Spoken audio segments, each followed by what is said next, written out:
ඉතින් ඕක තමයි මම වීඩියෝස් නොකරන්න හේතුව ඕක. මේක හරියයි නේද? මේ මිනිස්සු දැක්කත් මට කේන්ති යන ගතියක් තිබ්බා. පල්ලෙහාටම වැටලා හිටියේ. පල්ලෙහාට කියන්නේ බිඳුවෙනුත් බිඳුවටම වැටලා හිටියේ.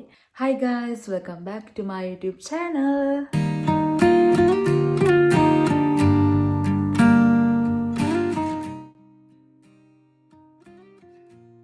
After long time ඉතින් ඕගොල්ලෝ බලන්න නැති මම කොහෙද හිටියේ මම මේ ටිකේ මොකද කරේ කියලා ඇත්තටම ඕගොල්ලෝ විශ්වාස කරන හේකුත් නැහැ මෙච්චර පොසිටිව් මම පහුගිය මාස 3ක් පුරාවටම පල්ලෙහාටම වැටලා හිටියේ පල්ලෙහාට කියන්නේ බිඳුවෙනුත් බිඳුවටම වැටලා හිටියේ මගේ mentally health එක zero වුණා සෑහෙන ප්‍රශ්න ගොඩකට මම මුහුණ දුන්නා එහෙමත් වෙනවනේ මිනිස්සුන්ට නේද? ඉතින් වැටි අපි නැගිටින්න ඕනනේ.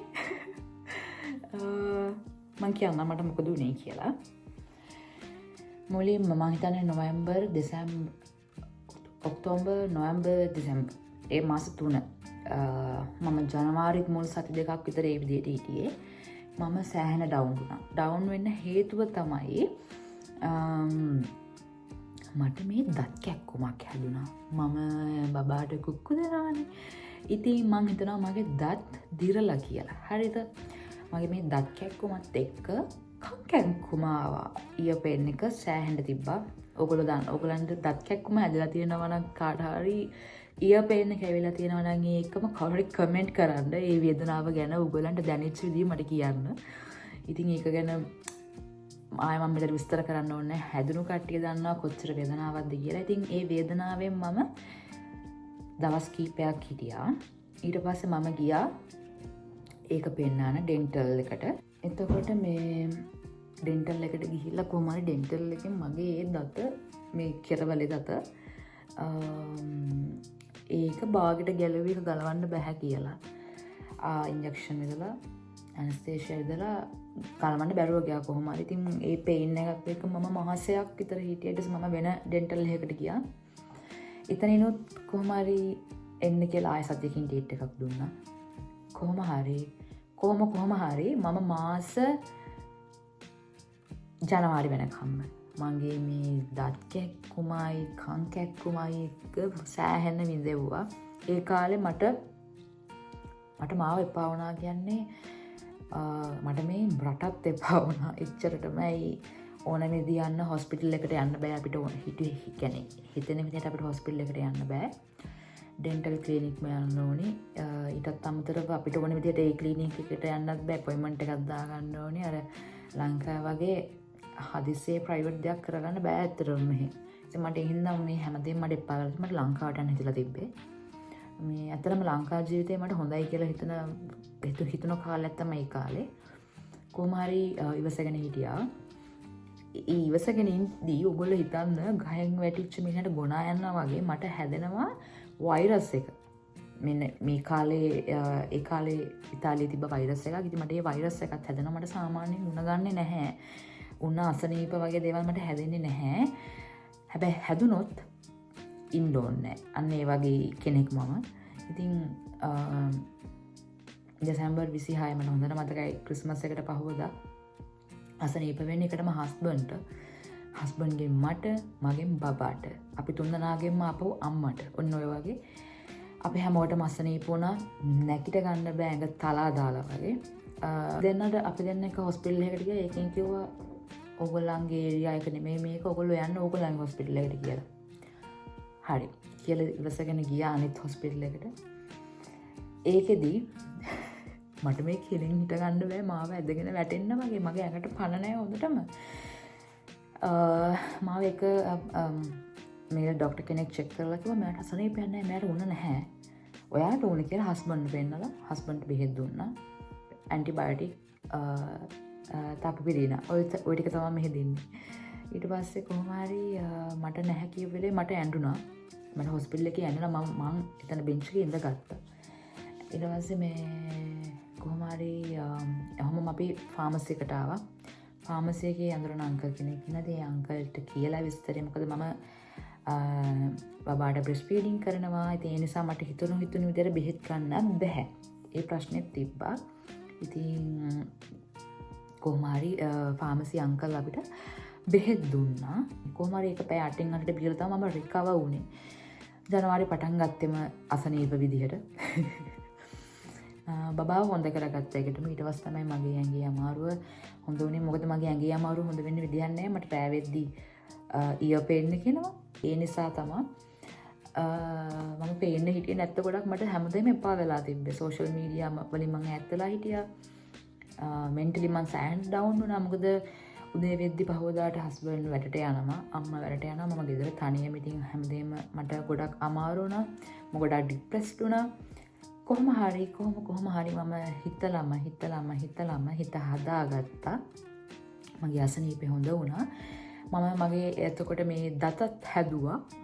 ඉතින් ඒ නිසා ක්‍රමයෙන් මම හොඳ තත්ත්වයට රිකවර් වුණා. ඉතින් ඊට පස්සේ හස්බන්ඩ් නිවාඩු හම්බුණා. කොහොම හරි අපි ෆැමිලි එකට ටයිම් පාස් කරලා ඒ තත්ත්වේ මගේ අරගත්තා. ඉතින් මම හිතුවා ආයේ සෝෂල් මීඩියා වලට එන්ටර් වෙන්න.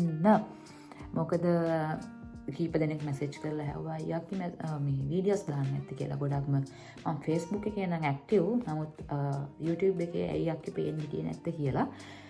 බබත් එක්කත් අමාරුයි. විශේෂම කාරණේ ගොඩක්ම බබා එක්ක අමාරුයි වීඩියෝස් කරගන්න. ඉතින් ඒක තමයි මට තිබ්බ හේතු. හරි. මම හිතුවා මම මේ වීඩියෝ එක හෙට දවසට කන්ටිනියු කරනවා. මොකද හෙට හස්බන්ඩ් නිවාඩු. හෙට අපි එළියට යනවා ඇවිදින්න. ඇවිදින්න කියන්නේ බබාට චුට්ටක් එළිය පෙන්වන්න ඕන හින්දා. ඉතින් මේ වීඩියෝ එක හෙටටත් කන්ටිනියු වෙයි. දැන් බබා නිදි. බබා ඇහැරෙනකම් මම මේ වීඩියෝ එක කරනවා. ඉතින් ඒ අතරතුර මම හිතුවා චොක්ලට් පුඩින් එකක් හදන්න. මම පහුගිය දවස් දෙකේත් ඔය එග් පුඩින් එකක් හැදුවා. තව පෑන් කේක්ස් හැදුවා. ඉතින් මට අද හිතුණා චොක්ලට් පුඩින් එකක් හදන්න. ගෙදර බඩු තියෙනවා. ඉතින් ඒ නිසා අපි ඒක හදලා බලමු. තව දෙයක් තමයි මට ඒ කාලේ මේ අර මං කිය මට හැමදේම පවුණා කියලා. ඒ කාලේ මට හරියට කොණ්ඩයක් පීරලා කරලා ගෙදර ඉන්න එකත් නිකන් හරි කරදරයක් වගේ. මට මේ මිනිස්සු දැක්කත් මට කේන්ති යන ගතියක් තිබ්බා. එතකොට මම ඔහේ හිටිය කාලයක් මාසයක් විතර. මං හිතන්නේ කියන්නේ ලිප්ස්ටික් ටිකක් මේකප් එකක් කරලත් මට එළියට බහින්න තුන්නේ නැහැ. ඔහේ මම හිටියේ. කියන්නේ මට හිතා ගන්න බැරි මම මෙහෙම වැටුනේ කියලා. මාව ඒ හැම තැනකදීම දරාගත්තා මගේ හස්බන්ඩ්. ඉතින් එයා දරාගත්ත නිසා තමයි මම ආපහු ඔළුව ඉස්සේ. මොකද කාල සීමාව මම කොහොමයි පාස් කරගත්තා. හැම තමයි මිනිස්සුන්ට අමාරු කාලවල් එනවා. අපි හැම දෙයක්ම කාලේ විසඳගෙන දරාගෙන ඉස්සරහට යන්න ඕනේ. මොකද අපිට දෙයක් වුණා කියලා ජීවිතේ නතර වෙන්න බෑ. මම දන්න මීටත් වඩා අමාරු ප්‍රශ්න වෙන මිනිස්සු ඉන්නවා මේ වෙද්දී. ඉතින් ඒගොල්ලෝ මීටත් වඩා හොඳට දරා ගන්නවා. නමුත් මම ඔය කිව්වෙත් කෙටියෙන් ඒ ඇරෙන්න ඉතින් එහෙම තමයි. මම කැරමල් එක හදන ගමන් ඉන්නේ. මගේ මේ චන්නි බණ්ඩි නැකිට්ටා විනාඩි 45යි නිදාගත්තේ.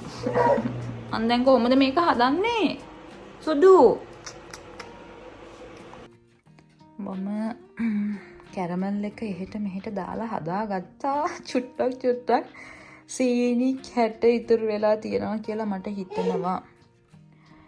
මේ නමුත් ඒක අවුලක්ම වෙන්නේ නැති වෙයි. බලමු. ඒක ටික හිමිට දිය වෙලා යයි. මේ විදිහට මම හදාගත්තා. මම දැන් චොක්ලට් ටිකක් ඩබල් බොයිල් කරගන්න යන්නේ. චොක්ලට් නෑ මිල්කා වගේ චොක්ලට්. මොකුත් මම ළඟ තියෙනවා හැබැයි නුටෙල්ලා. බලමු මේක ඩබල් බොයිල් කරලා කොහොමද වෙන්නේ කියලා. මං කලින් චොක්ලට් පුඩින් හදලා නැහැ.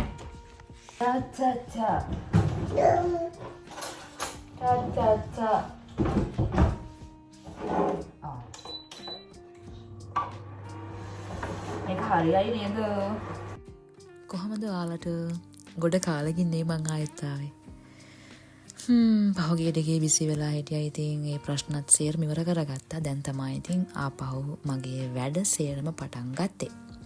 බබත් එක්ක මගේ දවස ගෙවෙන්නේ මේ විදිහට තමයි. ඉතින් මට හිතුණා අද චොක්ලට් පුඩින් එකක් හදන්න ඕනේ කියලා. මේ මම හදන්නේ මගේ මෙෂර්මන්ට්ස් වලට. ඕගොල්ලෝ කැමති විදියට හදන අනික YouTube එකේ ගොඩක් වීඩියෝස් තියෙනවා මේවා හදන විදිය. බලමු මම try කරන විදිය කොහොමද එන්නේ කියලා. බා සිදු බබ්බා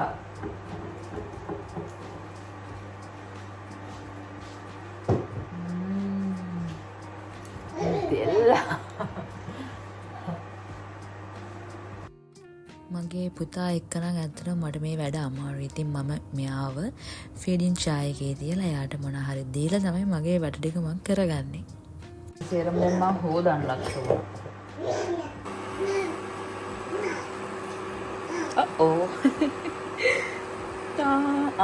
වෙනවා බොයිල් වෙනවා.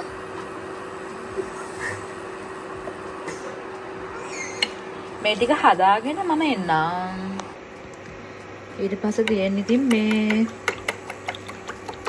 බිත්තර ටික මේ හිමින් බීට් කරගන්න.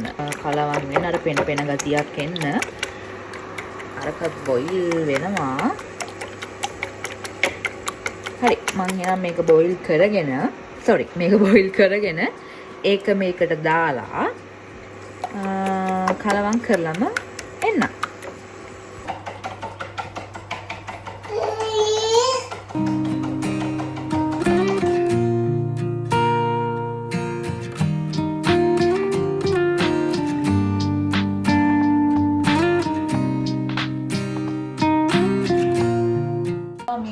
හොඳටයි මම මේක බ්ලෙන්ඩ් කරගත්තා නම් කියලා මේකේ පෙන ගතියක් ගන්න මම සෑහෙන වෙලා අතින් කරන්න වෙනවා මට මහන්සි නෙමෙයි යන්නේ මගේ අත රිදෙනවා. මම මේකට තව සීනි මේස හැඳි දෙකක් වගේ දා ගන්නවා.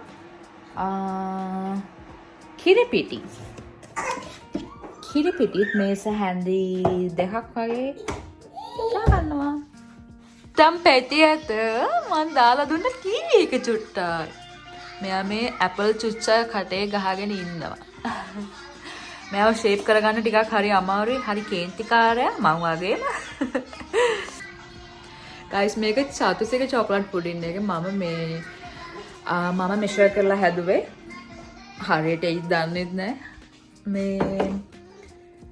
මේ මොනවාද මම මේක බ්ලෙන්ඩ් කරලා ගන්නවා. ගයිස් බබෙක් එක්ක කෑමක් හදනවා කියන්නේ ඉතලා ලේසි දෙයක් නෙමෙයි. මගේ පුතා බ්ලෙන්ඩර් එකට බයයි. නා පුතේ නා මේ ඔන්න අඬන්නේ.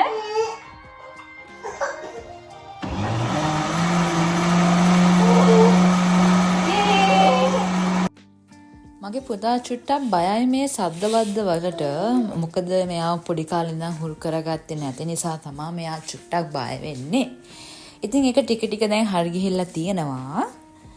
ඉතින් මේ විදියට යා අතේ හිටිය මේක ඉවර වෙනකම්ම. ඒකම අපේ තාත්තාව අපේ පුතාව බලලා යන්න. එයා මේ ළඟකට ඇවිල්ලා ඉතින් ඒකම ගෙදරට ආවා පුතාව බලලා හුරතල් කරලා යන්න. මම ඊට පස්සේ බ්ලෙන්ඩ් කරගත්තු මික්ස්චර් එක දැම්ම අපේ කැරමල් එක උඩට. ඊට පස්සේ පේනවනේ වොයිස් කරද්දි තියෙන යුද්ධේ. ඊට පස්සේ මේක වාෂ් පෙන් හොඳට තම්බ ගන්න ඕනේ. මේ විදිහට කවර් කරගෙන. Hi guys මේ තියෙන්නේ මගේ පුඩින් එක. මං හිතනවා මේක මේ කේක් එකක් කියලා.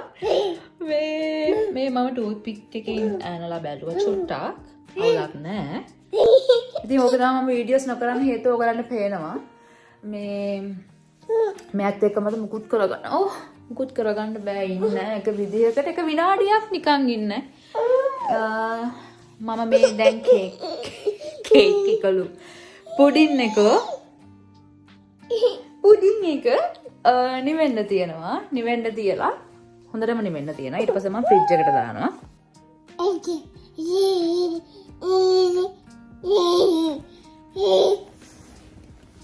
මම හිතුවේ නෑ එච්චර ඉක්මනට පුතා ඇහැරෙයි කියලා පුඩින් එක හදන්න ගත්තෙම.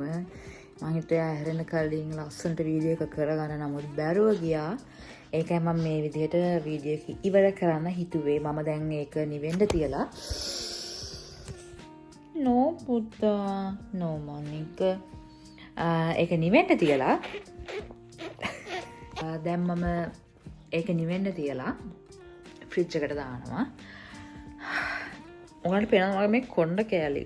මගේ කොණ්ඩේ හැම තැනින්ම වැවිලා මම බොන විටමින් එකට වෙන්නේ නැති.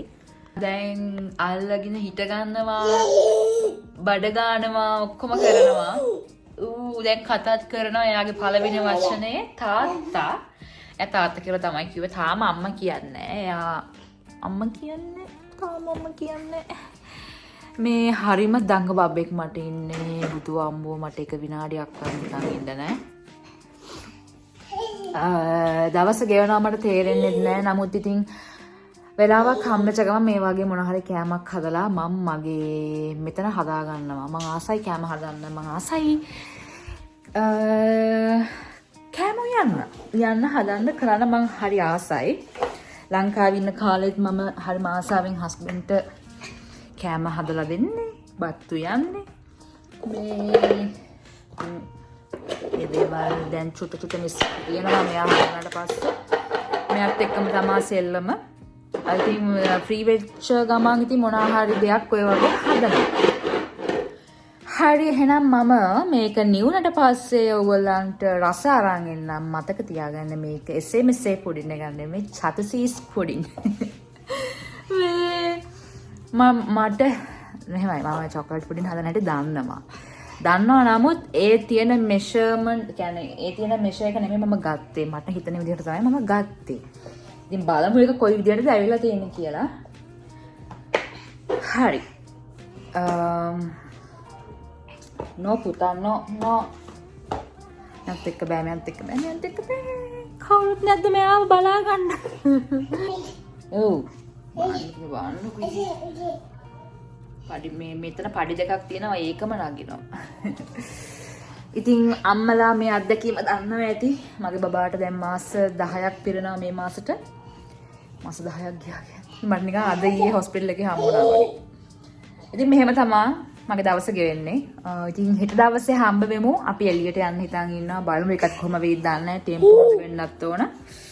වහින්න නැති වෙන්නත් ඕන. බලමු අපි එළියට ගිහිල්ලා මොකද වෙන්නේ කියලා. ගායිස් මගේ පුඩින් එක ලස්සනට ආවා. මේ මම මේක මේ උස මදි මට. මොකද මේක ටිකක් ලොකු එකක් නේ, ලොකු භාජනයක් නේ. ඒ හින්දා උස මදි වුණා.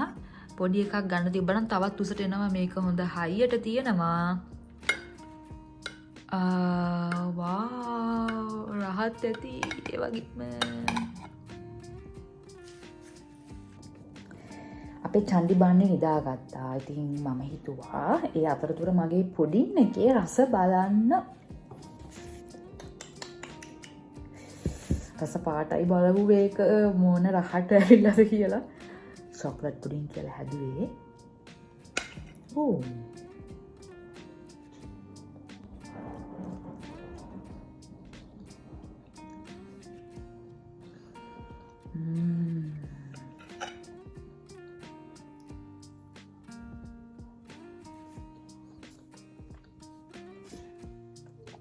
මේක මාර රහයි.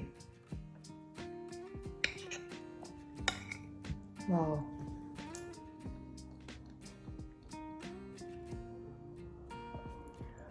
මේක ඇත්තටම මාරම රහයි. මේ පැනිත් එක්ක කද්දි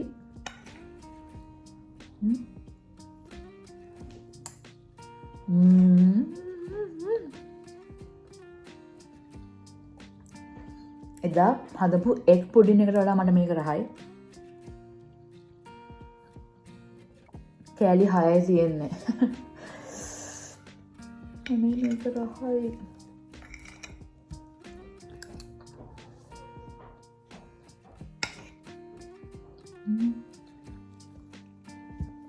මම දැනට එක කෑල්ලක් කනවා.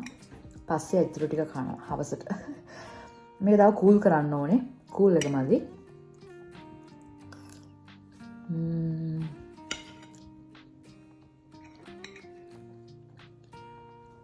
එහෙනම් guys මම අදට මේ වීඩියෝ එක නවත්තනවා.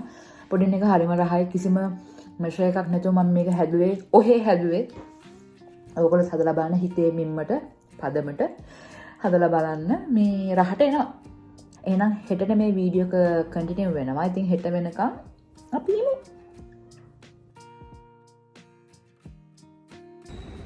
Hi, good morning. නාපෝලි වල ඉන්න ගොඩක් අය මෙන්න මේ ප්ලේස් එක නම් අඳුරනවා. ඉතින් මේ පියාසකවරු මෙට්‍රෝ එක ළඟ අපි දෙන්න උදේ දෙන්න නෙමෙයි 3 දෙනා හස්බන්ඩ්ුත් ඉන්නවා. යාළුවෙක් එක පොඩි කතාවක්.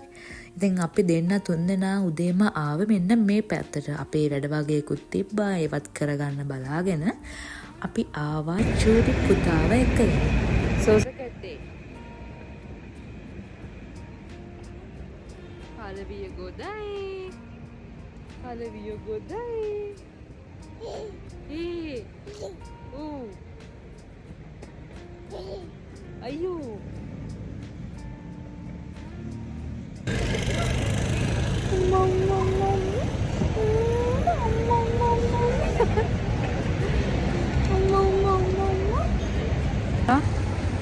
අන තාත්තියන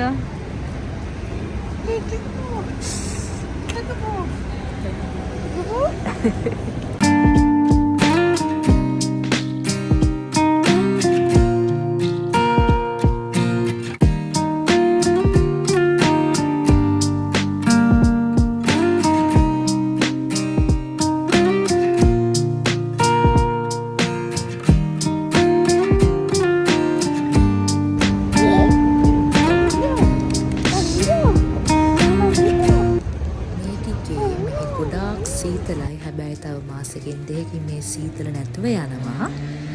ඉතින් අපි නිවාඩුවක් හම්බෙන හැම වෙලේකම මේ විදියට ඇවිදින්න යනවා.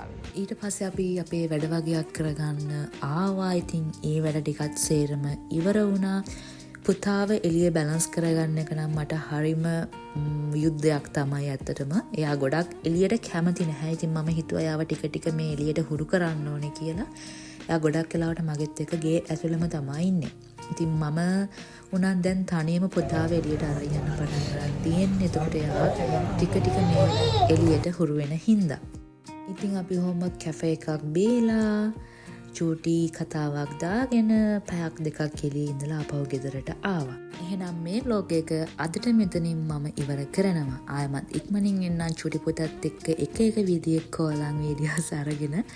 මගේ channel එකට අලුත් කෙනෙක් නම් subscribe කරන්න, like කරන්න, comment කරන්න. මම හැමෝටම reply කරන්න. Bye. අම්මා පිදුෂ.